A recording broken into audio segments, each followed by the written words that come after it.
right, so moving forward with this guy right here. I think we're gonna do these rockers down here.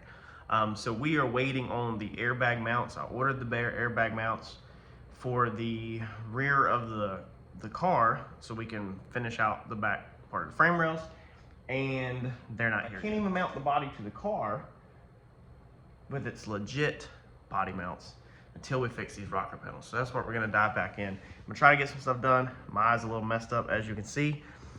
Got something in it, sanding it at the shop, so always wear safety protection, even though this was with the DA sander, sanding a boat motor cover, prepping it for paint. It's not grinding metal or anything like that, but it's messed up. I'm struggling on the struggle bus. But try to get these old rockers cut out and the new ones welded in. So as you can see, these are freaking hammered and destroyed. There's not much to them. I ordered some replacement ones. I figured that would just save us some time, especially on this bend right here, getting it right. Everything else we can fab or get it made. I'm trying to do this on Friday, hopefully. That way I can get some measurements and maybe I can hit a local Southern Metals tomorrow and see if they can bend me up some. Might have to be something that they do during the weekdays. I'm not really sure. I've never asked them to break metal like that, and I don't have a metal brake, so especially not nothing that long. But it looks like, looking at this rocker over here on this side, it's just a simple outer skin like we bought. So you have the flange underneath, and you have your pinch weld, okay?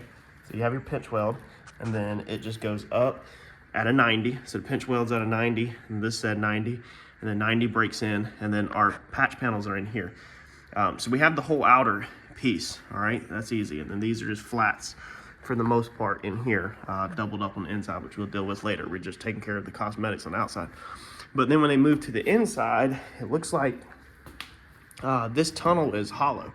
So there's nothing in here. If you were to look down in here, there's nothing in here, but when we flip around like that, it's pretty simple. It's literally just your pinch weld is right up here again, and then it just comes out and breaks up at a 90, and then breaks at a 90 again. So once we get this side over here, since there's more left to this side than that side, or there might be a piece over there, I'm not sure yet. Once we get that cut out, we will be able to see exactly what the measurements are and what we need to break. And then we should be able to get a long 6 or 7 foot piece broke, and then we could just kind of hopefully fit it in from the inside and get some structure put back in this thing and then start building it back out. That's the goal. So I've been I haven't really been putting this off.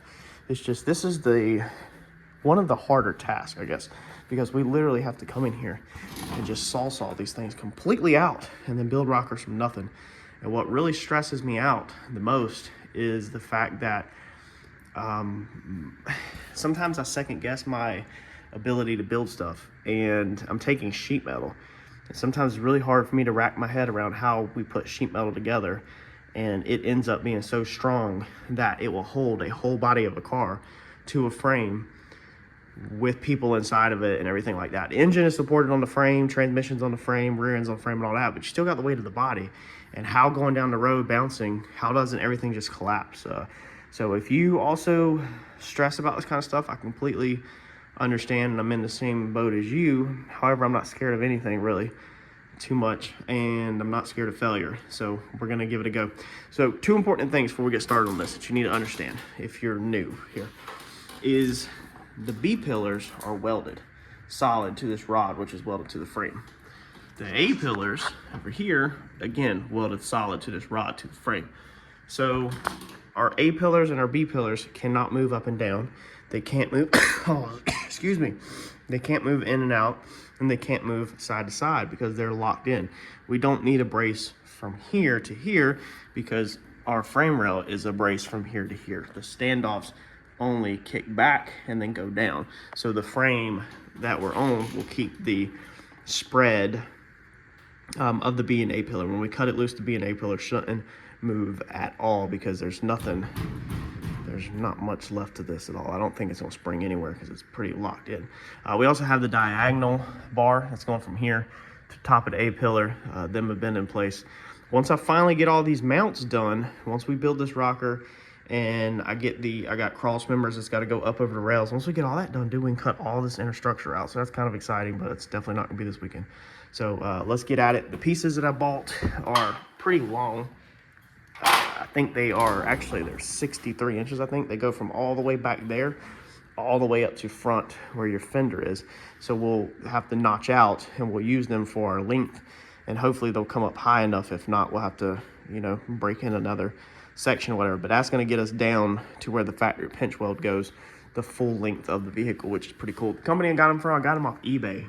But if you don't find them on eBay or don't want to find them, there's the information. So there's a website. You can screenshot or take a picture of this screen right now, and you can either call them or visit their website, and they have the pieces. So this is a 1949, but this is the same thing as a 48, 47, 46. This is a late 49. A lot of people are really struggling with that in the comments. I've had a handful of people that are struggling with correcting me that this thing is a 46, 47, 48. This is a 49. If you look at the title and everything, it's 49. In 1949, Plymouth was using up old stock. So they had a bunch of leftover parts from 48, and instead of trashing them, I guess they were behind schedule of building all the cars, they simply just kept on putting them out. So some of the 49s were built in the early 49 year, but using 48 parts. It's not like it is now where there's robots and assembly lines and you know you're gonna meet the deadline, and if not, you're just gonna, I guess, throw the parts away. I doubt the manufacturers do that nowadays, but they get it done. They don't do it like this. But back then, I imagine since all these were stamped pieces and a little harder to make, that, you know, they're not gonna just toss all these body pieces away. So they just used up their inventory in the early 49 year, and some of the 49s look like 48s. So that's the reason why I keep correcting people that this is an early 49. It looks like a 48. So anything I order for this 49 has to be ordered for 48 for these rockers, because its physical appearance is a 48. Let's get at it. Let's cut these pieces out and see what we got.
All right, before I cut this apart, I did weld a piece there.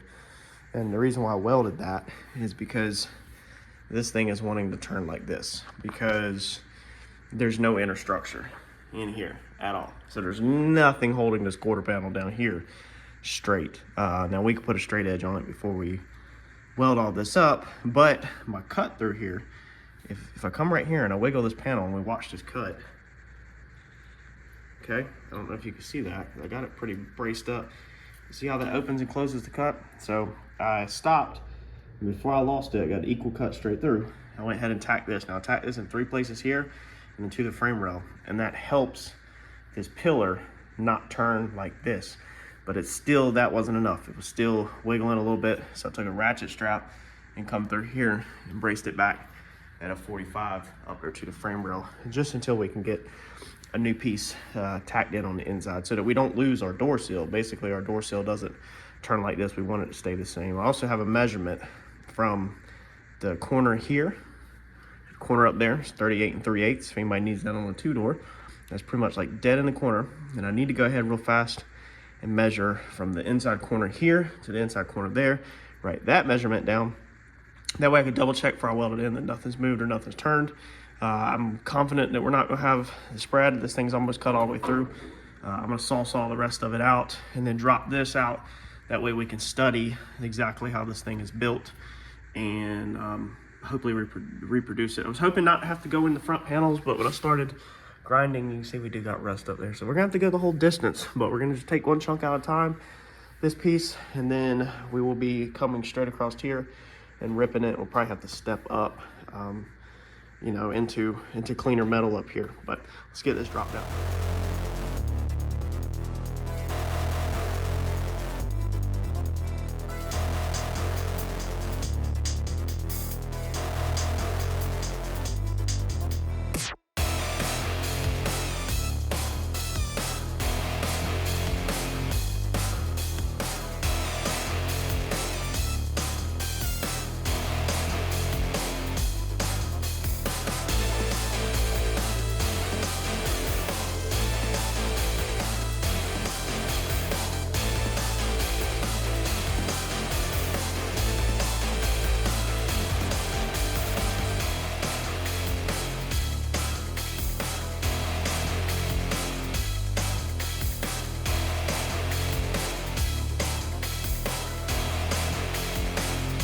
So we got that cut out. Basically your front pillar is gonna overlap this double metal. So there's spot welds in here. I don't really care about drilling the spot welds right this minute. We'll take apart piece by piece and then we can drill out what we need. This one over here, my flange is not 100% good. So I got a little bit damage right there. So what I'll probably end up doing is making a piece that goes up over there or something, or maybe leaving that and going over top of it. Not really 100% sure yet. It needs to be treated no matter what. I don't know. We'll figure it out when we get there, but I did leave the flange. So if you're doing yours, hopefully yours is in better shape. And then your rocker goes under this piece right here off the B pillar. So there is that junction right there. So if you don't have rust all the way back here, you can literally just section in the front piece, I guess you can say. So a lot of this is doubled up. I don't know how far. Oh, it goes only right there. So it doesn't go up in there too terribly far. It slips in there over the front cap. So the rocker slips in over the front cap. It had to probably be swung from the back side to bottom. I'm gonna take a break, dinner time, and then we will move forward and keep evaluating the situation on how exactly we want to unlace this front. I mean, pretty much it all has to be cut out, but I also have to build it back. So I want to make sure I study it. And also just like show you if anybody is cutting one of these apart or thinking about doing the rockers in a P15 or Plymouth, that you'll know for this year and this body style exactly how it put together. I'm gonna try to document it. That's when I wanted to cut the center out so we could see a little better. And it looks like this piece may be all made together and goes back all the way to there, maybe. Unless that's my cut. That's honestly probably my cut. Just gonna end up rebuilding all of this anyway, but all right, break time. All right, well, I didn't get back on this yesterday, but I did get back on this Saturday morning. So went to Southern Metals, got us a few pieces, took a look at our old rocker panel, rebent up a new rocker panel, got Southern Metals to bend it up. Paid, let's see here, for these two stickers of corner iron, these two rockers bent, these two tubes, that box, and that piece of metal right there, not that pipe. $120 for that, so that is freaking amazing. That includes these custom bends. So this is how the old rocker panel looked. This is how the new one will look. So let me show you. So we have our outers down there, like I said. So that outer piece is pretty much from here, which almost looks like it's stepped. No, it's one piece. It's just how I cut it. So it's from here, and then it goes around to that piece right there. So what I was recreating is this inner box. Now, let's see here. This was actually bent from the factory where it went over on the outside of the floor. So that's not how I want to do mine. So it come up and went up like that and then over again. And then this outer box was bent like that and then went somewhere in here. But I changed it up. So we have our outers down there, and this is the new design. Basically, let's see here. It's actually, let me spin it around. So the outer piece will go on here, just like it is here. But this inner piece from the factory was actually at like an angle. So you can see that how it was angled up. I decided not to do that. I think that would overcomplicate things. You have to get that angle right and then mounting to it. So what I decided to do is just keep it square. So we have this same piece right here, is this piece right here in relations. And then this 45, we've actually went to a 90. So this is gonna be our pinch weld on the bottom of the car. Then it comes up and this creates a box. And the good thing about this is I can pass stuff through this box. This is a long, straight, clean shot of box, and if we want to utilize it, we can. I went with a 16 gauge. This is really thin from the factory. I think this is probably closer to a 19. A lot of people were saying in the comments, so I bumped it down to 16. Again, Uncle Mike, he requested an 11 gauge, and he about screwed me up, but when he brought the 11 gauge out, I didn't mess up like I did the other week, and I looked at it, I was like, absolutely freaking not. 11 gauge is way too thick.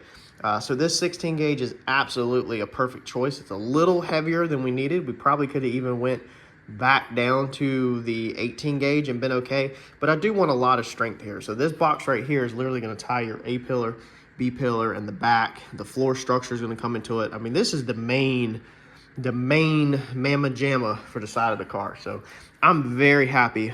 I feel very good with this 16 gauge. Now they couldn't quite get this at a 90. I don't know if you can see it on camera. This is basically flared uphill, this top piece right here. So they couldn't quite get it like that. When they tried to do that bend, the machine was kicking it back out. And I told them, don't worry about it, it's perfectly fine. I can sit it on the floor here and push on it with a 2x4, stand on it or something, and probably get my bend back straight. But we're gonna put these in basically kind of like a two-piece. I'm hoping that now this outer will go over top of it like this. So if we take this, put it up here, once everything is bent, it's not gonna go right now, but once this is all bent and in place, that's what it should be like. So we definitely gotta come down a good amount, but that's what our rocker should look like. Again, this piece right here has to go all the way down here. So we got quite a bit of bending, closing up of this box to do, but that should be our rocker. We might actually even slip it on underneath it like that. And we might have to rip it, honestly. I might have miscalculated my box height. Actually, I think I did. Wow, yeah, I've miscounted a lot. So this didn't need to be that tall, but there was no way to get that with their machine that small as it is. But I literally copied, I feel like I copied out the measurements. I must have got my measurement wrong. I bet I went all the way from the flange down there up to the top. That's probably where I messed up. I don't know. We'll figure it out, but we might have to rip this now. It looks like we might have to rip this long ways and then put a step in it. I'm gonna Harbor Freight, get a step tool, and then shorten this up to make it. I mean, it is what it is. Sometimes things don't go perfect. I don't know. We'll see. Let's brainstorm. That's all it is. We just messed up and I'm a little too wide, but I don't think they could have bent what I want anyway. So that bottom piece right there, you can see we're a little too tall. So I'm gonna just take it on that chalk line that I just popped and just rip it in half. And then what that will allow us to do is to overlap or put a step in this, whatever, and basically shrink this up and then re-spot weld this down the whole distance of the panel. And we can spot weld it on the bench before we put it in. When we get to that point, we'll mock it up with Clecos and then we'll pull it out and do as much welding as we can on the bench before we slip the rocker back in when we get there. But let's go ahead and rip it. We'll go ahead on the bench and put some Clecos in it to get it at the right spread that we want. And then we'll go from there. This also should allow us probably to bend these a little more of a 90 or make it where it works a little better. So, all right, so that's what we actually needed, and that's with that piece. Our outer rocker overlapped. There's our pinch weld that's on the bottom, and there's the box. So our overlap is about like that. It looks so funky to the eyes, like it looks so wrong. And this actually is a perfect time where I just thought about it, that I could make this box back where this bottom one is kind of at an angle, like the factory one, but I just don't think that that's needed. I'm thinking about it a little bit, but if we can get our tape measure on here, we've got the 2 3/4, all right, on that side, and then we got 2 3/4 on this side. So that's square, even though it just looks funky. I think it's just because of all the bends and everything. That end down there is not done, so I was just mocking this end up. But we don't really have any room right here to put holes to spot weld that, really. I think it's gonna be really tight if I do it like that. So I'd probably literally have to just butt weld the whole entire length, which it's not terrible. You know, it's not the end of the world, but we'll see. I'm gonna just think this through and make sure this is what I want to do. The top, we can easily spot weld across the top, and I like that because our outer rocker will overlap this structure, and we can spot weld that. And then our floor structure is going to be steel, so our floor structure can again overlap all the way to this joint, and then this will be smooth. So our floor will be smooth, and our rocker will be tucked up inside of there.